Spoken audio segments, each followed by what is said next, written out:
That's what he does. So You mentioned the Jazz Spastics. You said you also have a new project with them coming up. we are recording an album, and I had Shabam. Like I said, when he was here last, he did a verse for me for it. I have John Robinson on the Science is a Life on it, and I'm looking to get at least one female feature, and I think I know who I want on it, and I talked to her about it, but I'm gonna have to go and circle back and get that done and see how soon she could spit that out for me. No doubt. You So yeah, that, and like I said, I have some solo stuff that I'm working on, which is really really good. Also, I'm really really proud of the direction now. A couple more collabs. I did a project for a small New Orleans label with this damn, I'm gonna say his name wrong. What's Bo not Dallas? Mardi Gras guy. I feel like I don't want to be disrespectful because he's a legend. He recorded after. I'm not, I'm not. I've never even been to Mardi Gras. I'm from New York. It's like not my local culture. right? I had to do a lot of research for this record, but that dropped I think earlier this year for Mardi Gras. But I think it'll be a cool cultural record. There's not a lot of songs about Mardi Gras. I had to like go and dig in the Library of Congress archives and all kind of stuff, whatever they had online, to see, to figure out like what was the importance, like they wanted me to kind of tell a story and give some historical reference, why it was important, and talk a little bit about what happened with the Black Indian Mardi Gras tradition, because with everything with Black folks there was like segregation, and sometimes when they had to sometimes they had to hide what they were doing because people would come and just try to break it up. They just didn't want them gathering and having fun, you know what I'm saying? Right. So I didn't know this, right? So like I said, I had to do a little bit of research. Yeah, I did a project for a German label. I can't remember any of the name of the companies. I'm so sorry, guys. Forgive me. And I did a compilation record, like a what do you call it? Like a collab record with like a bunch of female MCs, like new, Connie young. Price. Yeah, Connie Price. Yeah, you googling? Yes. I'm not Right. googling. I just know my stuff. Right. Connie Price What and the was the Keystone. gentleman's name? But Connie Price, and then what was the other one? But hold on. Let me see. I want to give that man his props and say his name the right way because he's a legend, and I want people to know that man's name. Hold on. Connie Price. Apani. Connie Price and the Keystones. Yes. Oh, they got a record with Big Daddy Kane and Macy Gray. Ooh. Okay, and Rhapsody, Apani. Um, Bo Dallas. All right, Junior. Yes. Called Okay. Uptown Rulers. Okay. Right. So, um, yeah, big shout out to them. And what else was I saying? Yeah, so I got a bunch of that kind of stuff going on, and then Any any I got release? some other projects. I got a UK label. Big shout out to King Underground. We're working on something, but that's not gonna come for a while. Okay. And I got some more stuff going on with Japan, and touring and things I'm trying to work out. Most of everything coming out this year? No, Nope. nothing coming out this year. I'm contemplating dropping like a little surprise something, but No.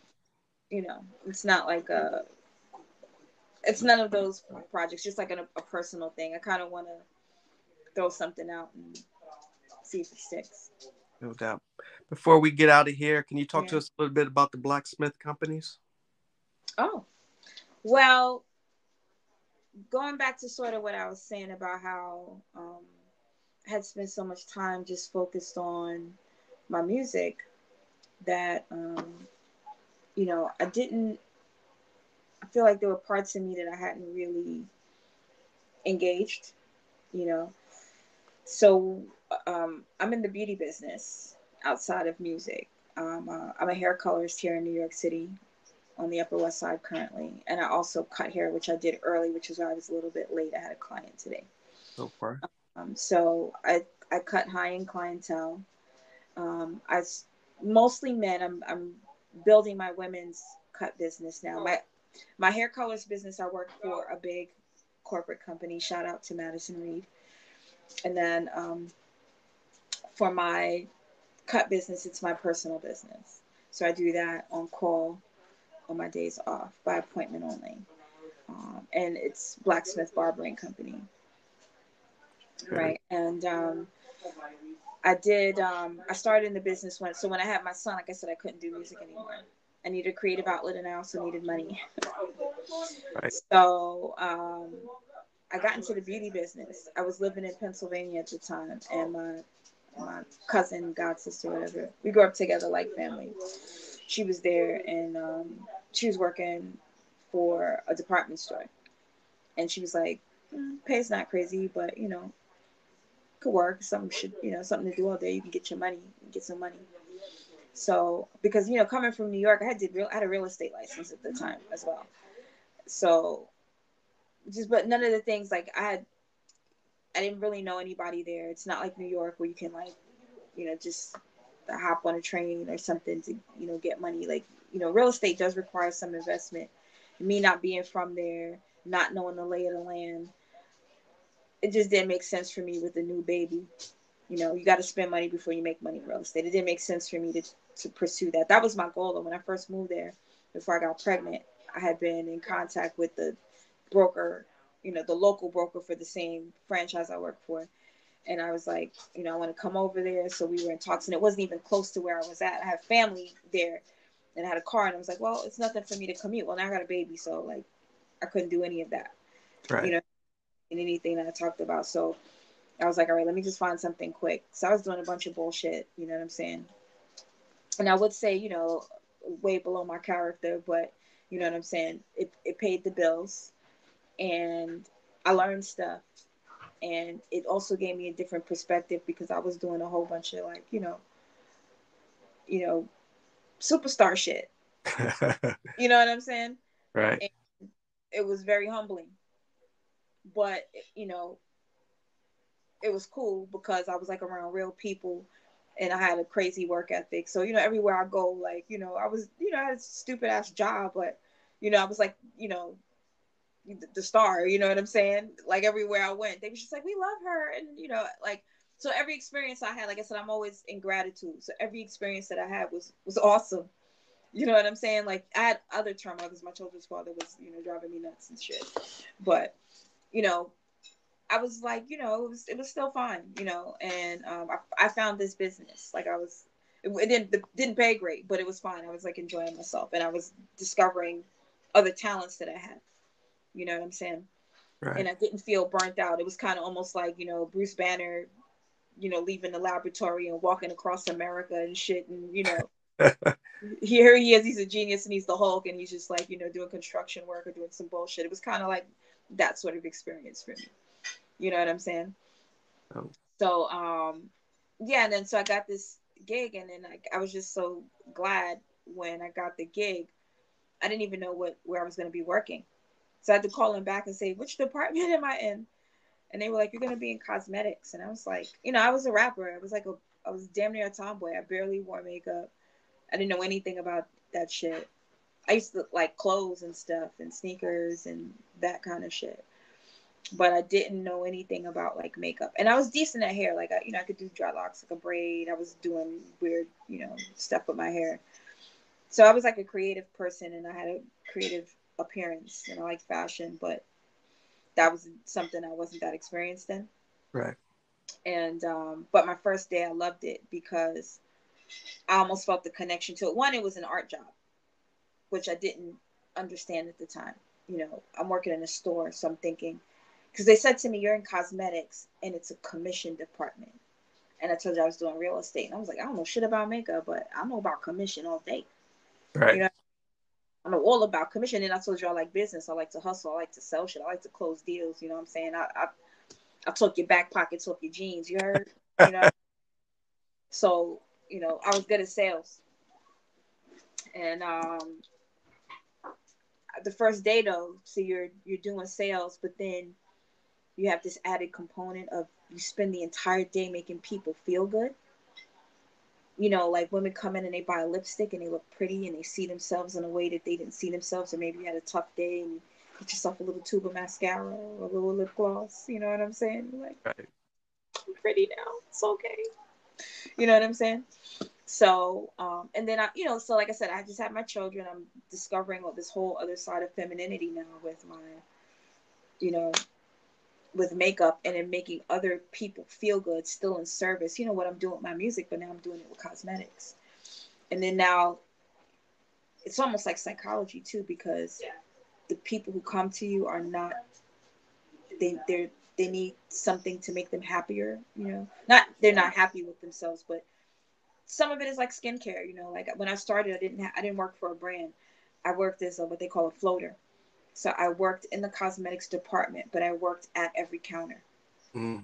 A lot of people who work there, they work for a particular brand. They might be, employed by Estee Lauder or Arden or Lancome or the fragrance counter, specifically men's fragrance or specifically women's fragrance, depending on how big the store is and what the store is. So I started there as a floater. And so then I was working at every counter. So I got to know every brand and, learned about the cosmetics business, that every brand had a personality. You know what I mean? And they all brought something different to the table, that you can match the personality of the brand or the product with people and the kind of things that, triggered them, or, were they looking for something that was organic or, ethically sourced products, clean beauty, or, whatever the thing was. They wanted something light, or they had allergies, so maybe they like Clinique, right? They wear the medical coats, right? Right. Maybe they have rosacea, so they need medical makeup, right? People have heavy scarring and different things. Like, you're helping people. You know what I mean? Right. Because, if you feel ugly or you feel inadequate, it's not easy to be productive in your job. It's not easy to Right. date. Maybe you're lonely because you don't have confidence. You're helping people. Right. So my whole day was spent, my whole first day, I was like, I literally made everybody that I came in contact with feel better. I left everybody better than I found them today. What the fuck? I felt like, I just like, struck gold, like, or struck oil. Like, it was such an amazing substitute, and even more so kind of in some ways fulfilling the music, because music has a lot of moving parts. Before you can get to the part where people hear your music and they feel good, you gotta write, you gotta get the beats, you gotta record it, you gotta be mixed, you gotta be mastered, you gotta have artwork, farming, you know what I'm saying? And so many people, right? And so many processes. You sit in my chair and I put makeup on your face. When I'm done, we're done. You buy all the stuff and that's it. It's over. You know what I'm saying? Right. Quick turnaround. You know what I mean? Right. So I knew I loved that business, but that was like in Pennsylvania. My kids were, like I said, I had a lot of children. So I came back to New York to be, with my family and get some more health and stuff. And I went back to, well, before I left, I wound up working for a brand. So I worked for Estee Lauder for a little while. And I, managed the cosmetics counter for Estee Lauder. And then I came back to New York and then I worked for Laura Mercier. You know what I'm saying? And then I went back to beauty school. So I was like, all right, I wanted to start working as a serious makeup artist now. This was like the new, vehicle for my creativity. So I wanted to be serious and I wanted to work on sets. So now I'm an indie MUA, and I took my same hustle from music to makeup. So I'm like with all these indie photographers, all these like upcoming models, indie fashion designers, and we're in the streets doing like guerrilla photo shoots. You So know what I'm saying? So, that's some of the things that I was doing. I have some of that stuff on my IG. Like if you kind of scroll down to some older posts, I had friends that were doing indie films. So I was doing like, just learn how to do everything, learn how to do like special effects, makeup, whatever, same thing. Like, somebody call you and say, hey, I'm doing this song. Do you think you could do this? And I'm like, yeah, sure. You know what I mean? Absolutely. So somebody's like, okay, I got this project and this is the thing that I'm trying to do. Do you think you could do that? So now I got to pull together a look, and then, there's everything. Okay, it's, what are the colors, and what's the concept? I remember we did a Grace Jones inspired photo shoot one time, or I did a photo shoot with a girl in a bathtub full of milk and fruit. You know what I mean? Right. I did beauty pageant. You know what I'm saying? Like, a girl asked me to come with her. She was doing like a small beauty pageant, and I came with her, and I was her makeup and wardrobe person all night. I helped her change in between events, and changed her face, did her hair in between, did some fashion week stuff. You know what I'm saying? All kinds of things. Photo shoots. Got published, and here and there. Dope. Little things. So like it was like sort of almost the same thing, but with cosmetics. And then, like I said, I was like, okay, I want to do this for real, for real. I'm gonna need a license so that I can, for insurance purposes, you need to be licensed so that you can go on these sets or whatever, and also ask for more money. Absolutely. Right. So because like I said, I like to deal. So I went back to school, and then when I go to school, I'm like, oh, I was buying so much makeup, so much brushes, and I was like, when you go to school, they're gonna give you a kit. I'm not gonna buy anything else. So I go there, and then I'm looking, and like the book is like hair color, hair design, hair cutting, hair, and I'm like, I was just so excited. This is like my third meeting at this time at the school. I'm at this point, I'm here to pay the money and sign the papers, and Right. it's so hype, and they'll tell you whatever you want to hear to get in the school, to get your money and stuff. So I'm looking in the counter where they have the kit finally, and I don't see one makeup brush, one compact, nothing. I see a blow dryer, some rollers. Like, this is all hair. You know what I mean? And then like some nail stuff. So I was like, fuck it. I'm here already. It's a license. It's the license that I need to accomplish the thing I need to accomplish. So I'm gonna just go through it, and I'm having the skill nobody's gonna be able to take from me, and I'll be more marketable. And then I was excited. So I'm coming home. I know absolutely nothing. I see this local salon opened in my neighborhood. So I went in and was like, oh, so, how do you get a chair? When do you do this? And, I was never interested in that shit before. I just wanted to be on sets. But, my children were still small at the time. And I just went to work there in the neighborhood, learning and doing hood shit, roller sets and, color for old ladies. They bringing their own shampoo, shit. You know what I mean? But my makeup environments, I was in a hired environment, so this was kind of a little bit different for me. You know what I mean? So I knew as soon as I graduated, I was like, I'm gonna get back to. I got to get the skills right now. I'm going back to the high end situation, but it was good because again, like I said, you're helping people and you're making people feel good, so that was great. Right. And then after I came out of there, then I started apprenticing at like I thought because it's like the makeup thing, like the color theory was sort of my thing, and I love the hair color. So I was apprenticing at like Fifth Avenue places, and, as an assistant for like big colorists. You know what I mean? Right. I was working in a place where I saw like Sigourney Weaver, Savannah Guthrie from the News, Madonna's daughter, Jessica Simpson was a client there. J-Lo's, the person who used to cut her hair, used to work there. Dude Right. used to work for, she used to do some stuff like for Beyonce here and there. He was there. The person that I used to work for, because there was different stylists there, and they all had their own personal assistants. This person I used to work for, she used to do Lala Anthony's hair. You know what I mean? So they used to have a lot of celebrities that came through this place. And it was very competitive, hard to get a chair, like I think they were like 5 years, 10 years, crazy shit, 5, 7 years to get a chair. Oh, wow. Yeah. So I wound up working somewhere else, and like a little bit lower end, but I was cutting now. So it was like not even hair color. It wasn't even like high end. It was sort of like a mid-level family you know, unisex place. But, you know, I cut, I learned a lot because you learn to cut everybody, you know, everybody can afford it. So everybody is there, you know, old, young, you know, fashionable, you know, tame, you know what I'm saying? You know, rich, poor, you know what I'm saying? Black, white, Asian, all kinds of hair, big heads, little heads, you know what I mean? So, you know, I cut my teeth in that place. And then I went back to the high end. Like I said, I always kind of had that dichotomy. I would say, okay, I want to reach this next level. I need to go maybe humble, jump down, go get some skills, fall back a little bit, and then come, you know, come back. So I wound up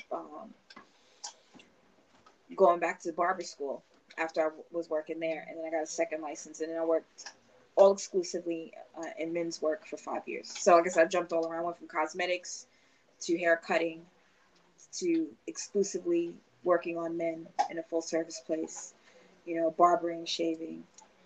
Wow. Became the top producer. And this was right. So right before the pandemic, I was the salon director there. You know what I'm saying? It was, and it closed. So then that's how I built my barber business. So my clients still needed to get cuts. They, you know, this hire in place. So these guys were like, you know, CEOs and startup guys and finance guys and lawyers and bankers and people like that. So they're still having meetings. You know, they still need to look like money. You know, Yes. so right. So Something that's not going to end. So, right. You know, it's a great business because, you know, people still need haircuts, yes. hair color in a recession. And I started doing mobile house calls. So I'd be doing all the guys, and then the wives would be like, can I get a blow dry? Could you color my hair? And I wasn't doing women's work at the time and women's color. So I wasn't even set up for that. So it wasn't even worth my time to, like, you know, it was, you know, I had a little kit in my bag and I had different iterations, like how I figured what I need to bring to each appointment. And I was just like, no, because I'm traveling in the streets. I'm going to the Upper East Side, then going over to the West Side, then going down to like Tribeca, and you know what I'm saying? I'm all over the place. I'm in the office building. I'm in the high rise. You know, I Right. had a client that owns a popular. He was a franchisee of a big fast food chain. I don't want to say which one, but a big fast food chain. And he's downtown, and he had a location that had multiple floors. So he had a big, the middle floor had a big plate glass. The whole front facade was glass. And during the pandemic, I was cutting his hair in the spot because they were doing like orders, like takeout. You know, nobody could come in and dine in anymore. So he had all of this space, you know, that wasn't being used. And we were sitting in the window cutting hair, and you know, looking outside and talking shit. And then some dudes parked across the street. So you know, since they were across the street, they could see the window, right? So they looking in the window, they see me cutting hair. They like, how much? Yelling up in the window, how much? Because nobody could get a haircut. So I was like, it's expensive, fellas. It's expensive. Right. Right. It's So yeah, money. I love that business too. So like now I'm doing like I said, my cut business, and then in my corporate gig I do strictly hair color for women mostly. Very dope. Very dope. Found another passion that you love. I love it. I love it. I'll never stop doing that. Like I'll, you know, if I'm busy with music, I'm trying to bring people in and create a team, and I have a visual, like that's what I would like my next iteration of my hair business to be, more like a creative director role, you Dope. know.